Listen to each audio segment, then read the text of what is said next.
Jamie McGregor lived in the kind of place tourists sometimes drove through without stopping. Glenhaven sat tucked between rolling green hills and a deep, cold loch. Stone cottages huddled around a single main street, and even on a sunny day, a mist hung over the heather like a memory. Jamie, 12 years old and restless, knew every twist of the cobbled lane and every rhythm of the town bell.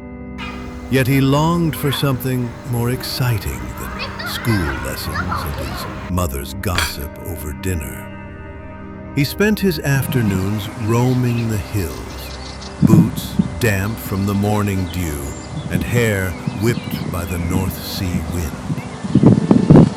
One gray afternoon, while exploring an abandoned ruin, Jamie heard a sound he had never heard before. Half sigh, half groan. Inside the crumbling stone walls, the air was cold and still. Cobwebs clung to old fireplaces, and a hidden passage led into darkness. On the mossy floor, a scale the size of his hand shimmered green and gold. Driven by a mixture of fear and curiosity, Jamie followed the sound into a cave carved deep into the hillside. A soft light flickered ahead. As he crept closer, he saw it came from a huge eye, glimmering like an emerald set in stone. The eye belonged to a creature Jamie had only ever encountered in storybooks, a dragon. Its body lay coiled in the shadows, one wing folded at an awkward angle. Its scales reflected the light like the surface of the loch at dawn. It watched him with something like exhaustion and something like hope. Instead of roaring, it spoke directly into his mind. "I mean you no harm," the voice whispered. "My name is Nemor. I have been alone too long." Over the next few days, Jamie did what no one in Glenhaven would have believed. He made friends with a dragon.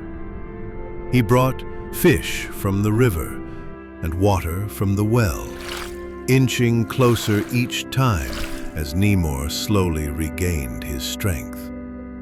He borrowed bandages from his mother's medicine tin and wrapped the injured wing under Nemor's guidance.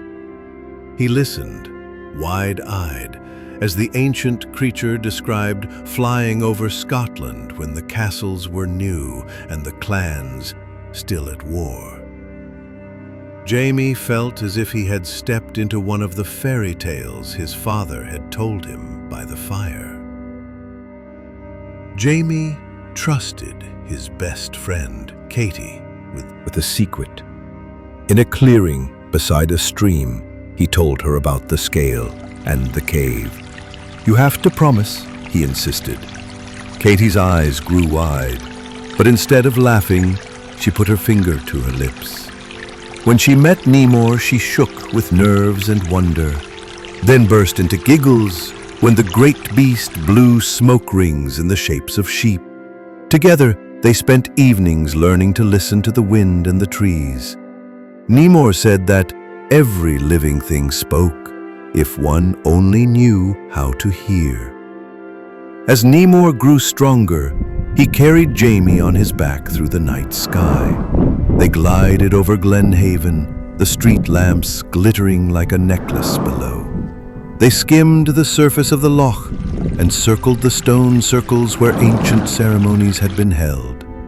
Jamie felt the cool rush of air on his cheeks and saw his quiet town transformed into a patchwork of twinkling lights and dark, secret fields.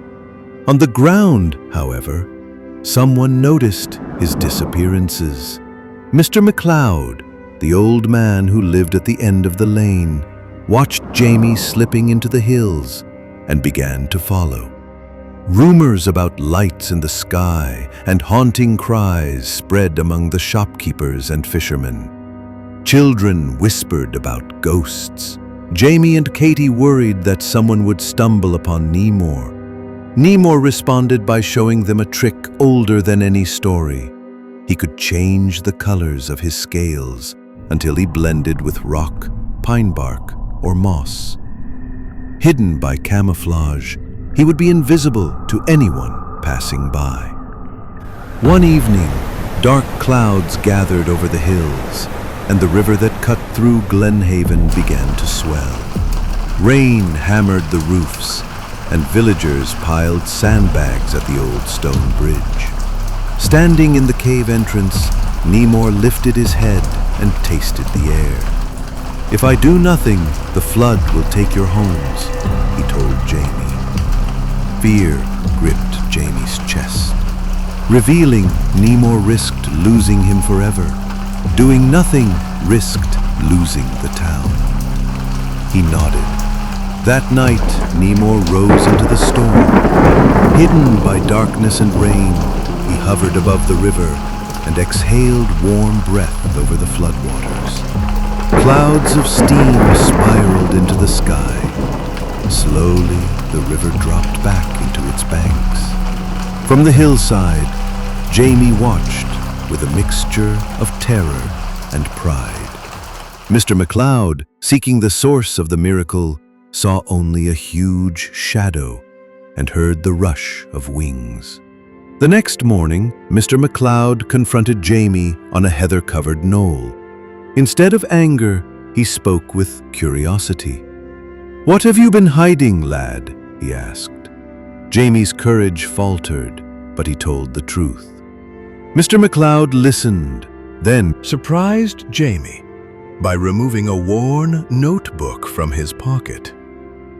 Inside were sketches of creatures that looked remarkably like Nemor. "I studied legends in my youth," he said softly. "I never thought I'd meet one. We must protect him, not expose him." Life in Glenhaven returned to normal. Villagers thanked the lucky weather and forgot their fear. In the quiet of the cave, Nemor revealed one more secret. He could transform. With a shimmer of light, his enormous form shrank and lengthened, until in his place stood a child with bright green eyes. Jamie and Katie gasped with excitement. They took Nemor into town and showed him all the shops and people. Mr. McLeod saw them as he walked nearby, nodding, as if he could tell and had always known. As weeks turned to months, Nemor's wing mended completely. Jamie noticed him staring more often at the horizon. "There are others of my kind, far beyond these hills," the dragon admitted one dawn. Jamie's stomach tightened. He had known this day would come. On their last flight, they rose above the moor in the pink light of sunrise, shadows stretching long over the dew-covered grass. At the highest point, Nemor banked in a wide circle so Jamie could see Glenhaven nestled below. "You gave me reason to trust humans again," Nemor said. He pressed a shimmering scale into Jamie's hand. "For luck, for memory." Jamie hugged his friend's warm neck, tears blurring his view. With a final beat of huge wings, Nemor climbed into the clouds and disappeared. Years passed. Snow dusted the cottages and melted. Wildflowers bloomed and withered. Leaves turned gold and fell. Jamie grew taller and older. He kept the scale tucked safely in a wooden box. He wrote stories based on his adventures, which he read aloud to Katie's younger cousins and to the children who crowded around during the annual Midwinter Festival, where paper lanterns, shaped like dragons, floated into the night.